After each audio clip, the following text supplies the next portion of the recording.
head of America's first domestic military command, said the regime must now bring the experience learned on foreign battlefields to the homeland itself, including the integration of police, military, and intelligence forces, wide area surveillance of the United States, and urban warfare tactics. Put this juggernaut at the service of the democracy-hating extremists with no legal restraints on their enforcement of God's sovereign authority, plus a proven track record of subverting the law to gain political power, and what would you have? A mullah state? The Taliban in the United States? A military theocracy? The country under the control of the New World Order.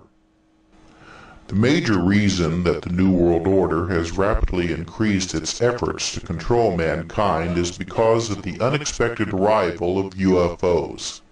Now, unidentified flying objects are really nothing new. There are plenty of historical accounts of strange objects spotted flying around in the sky. The Bible, for example, has many interesting stories of unexplained things seen in the heavens. However, what created the panic in the secret backrooms of the New World Order was the increase of UFO sightings after World War II and the beginnings of actual contacts with strange creatures that stepped out of landed UFOs. In the United States, the military became involved with the UFO mystery when an unknown flying craft crashed in the desert outside of Roswell, New Mexico in 1947. This crash, alongside other crashes that occurred shortly before and after the Roswell crash, caused the military to create a conspiracy of cover-ups that continues today. The New World Order is well aware of the existence and reality of UFOs, and this is extremely troubling to them because this is a situation that is entirely out of their control. Because of this, the New World Order has created the massive disinformation campaign surrounding the UFO mystery. The actual truth about UFOs has been so covered up and obscured by the New World Order that it is almost impossible today to know what is really going on. Not even the President knows the long history of cover-ups and secrets that surround UFOs. But the truth of the matter is that there has been contacts with creatures claiming to be from other planets. Secret government and military agencies have dealt with these creatures since the late 1940s. Alien technology has been exchanged for human lives and guarantees of secret bases for the UFO creatures. Humans have been taken on board the UFOs, and some have even been taken away to other planets. Or so the UFO pilots claim. The shocking fact is that none of the people taken away to other worlds have ever returned to verify the UFO creatures' claims. In fact, much of the information that has been given to us by the alleged aliens either cannot be verified or has turned out to be downright lies. Even though much of what we know surrounding the UFO conspiracy deals with the United States' involvement since the late 1940s, there is very good evidence that shows Nazi Germany may have been the first country to actually get their hands on a UFO or even establish limited communication with the UFO pilots. First-hand accounts from German war survivors suggest that Nazi occult secret societies in which Hitler and most of his top inner circle were involved, using the process known today as channeling, successfully called up entities who claimed to be extraterrestrials.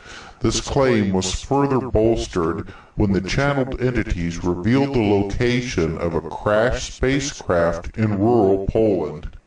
When the Nazis captured this craft, they were faced with a technology completely beyond their understanding.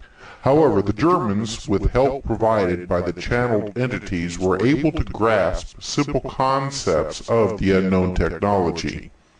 This primitive understanding led to the world's first ballistic missiles, jet planes, and even the first man-made flying saucer. So, not only was Nazi Germany actively developing technology that was inspired through channeled communication, but it also learned of remote locations around the planet where it could retrieve alleged alien artifacts.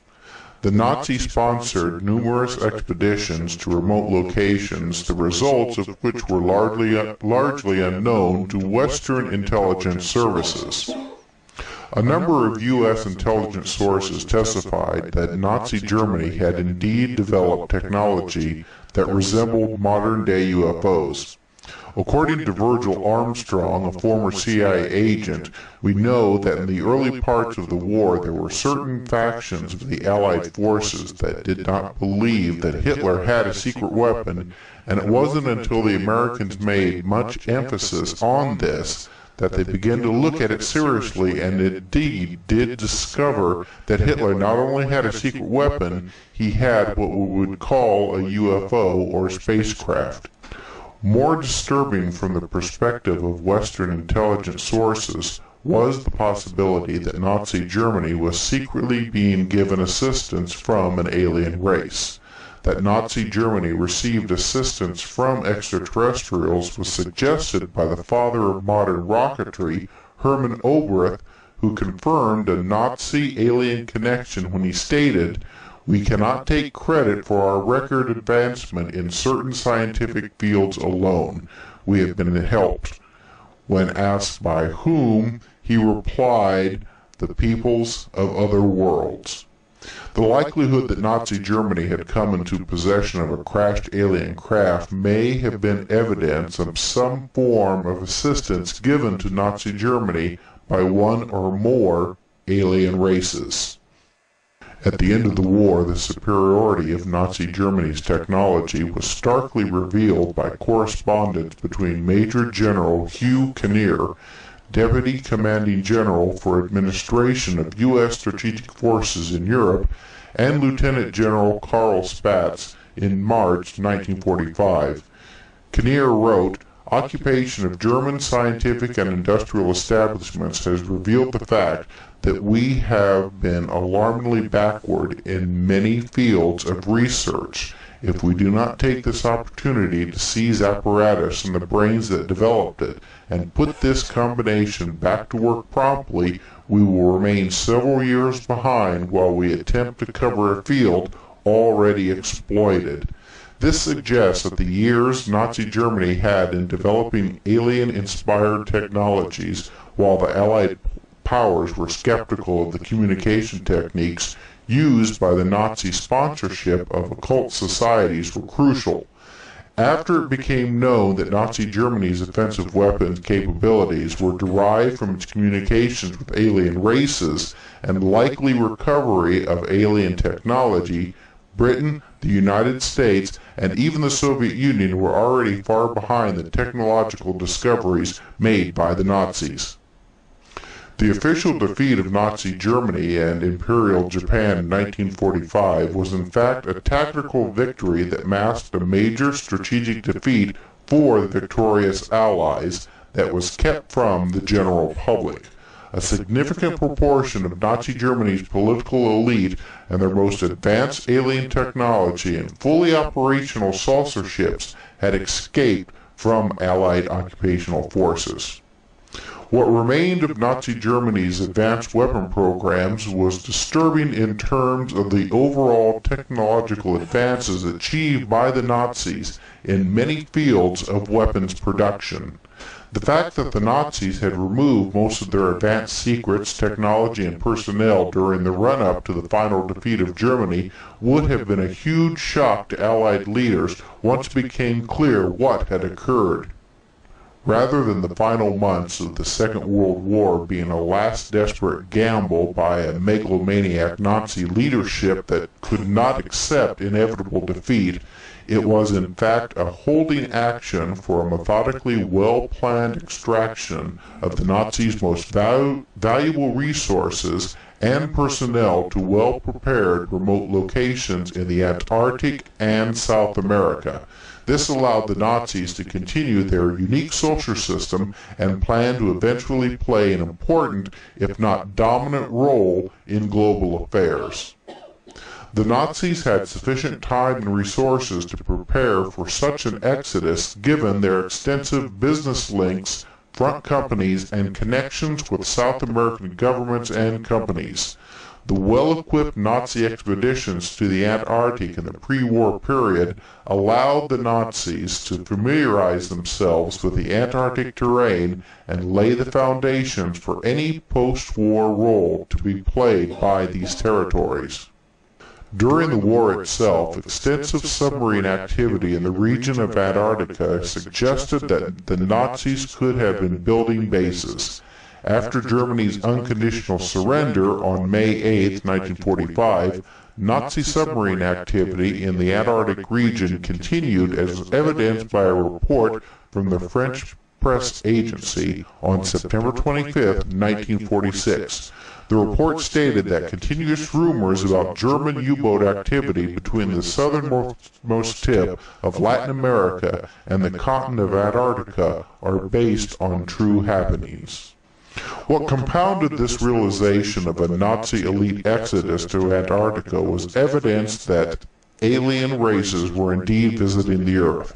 The alien presence would now be a factor in the Allies pursuing and destroying the remnants of Nazi Germany that had relocated to Antarctica and South America, and who were now using their fully operational saucer ships to move around the planet and possibly even fly into deep space.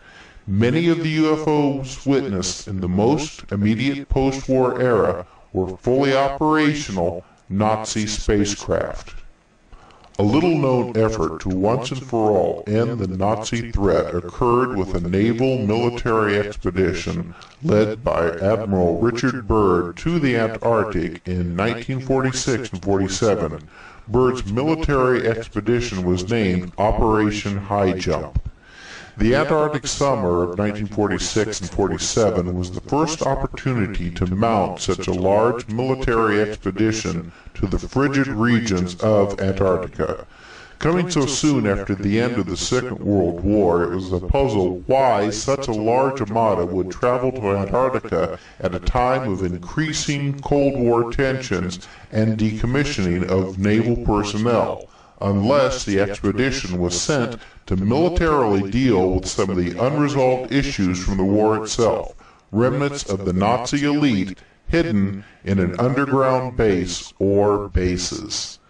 The Byrd mission was scheduled to last up to 6 months, but it ended in a mere 8 weeks because it had, according to Chilean press reports, run into trouble and that there had been many fatalities.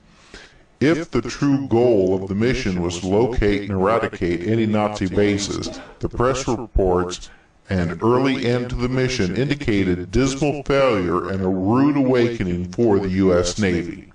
A March 5, 1947 Chilean press interview of Admiral Byrd after the premature end of Operation High Jump suggested that there had indeed been a military failure and that there was a new threat located at the South Pole. Admiral Byrd declared that it was imperative for the United States to initiate immediate defense measures against hostile regions. The Admiral further stated that he didn't want to frighten anyone, but it was a bitter reality that in case of a new war, the continental United States would be attacked by flying objects which could fly from pole to pole at incredible speeds. It was clear that the best the U.S. Navy could muster was no match for the small but well-armed Nazi elite that survived the war in their remote Antarctic location. Indeed, the possibility that the Nazis were receiving alien assistance in fending off the United States attack could not be discounted. The Nazi efforts to occult groups to communicate with an advanced civilization may have resulted in the elite Nazis being assisted in relocating to the hidden Antarctic base and possibly receiving significant alien support from any attack by the United States and its allies. The victorious allies that formed the United Nations and whose principal members became the permanent members of the UN Security Council would cooperate in ensuring non-disclosure of the alien presence to their respective general publics and other national governments. This suggested that the United Nations Security Council provided an important forum for the permanent members to coordinate their respective national policies on aliens and ensuring non-disclosure of the alien presence and/or discovery of alien technology.